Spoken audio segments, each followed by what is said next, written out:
恭喜晒 Chris 哥！勇創高峰係咪上一場跑1000其實可能賽後發現對佢嚟講太長咧？可能係啊，因為我哋都係其實都係老實講啦，隻馬都係呢兩個路程去揀啦。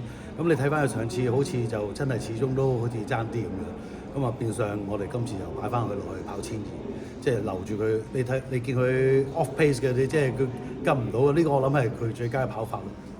呢隻馬大家都知道佢個質素應該都唔錯，因為佢好早期已經係交到個表現，但係其後佢健康其實都有少少。係啊，因為流過一次鼻血啦，喺神操嗰陣時，咁所以其實都要即係因為咁新嘅馬喺咁早期有一個咁嘅問題都要小心啲咯。即係我哋又知佢好，又唔敢即係大力做佢啊，或者即係我諗最主要我諗都係要跑得舒服咯。呢啲流鼻血馬或者喘鳴呢啲咁嘅馬跑得舒服，好似佢頭先呢場咁樣，佢出嚟有個好檔位，跟住即係你見佢都係 off pace 嘅，咁但係佢 last 嘅衝刺好勁。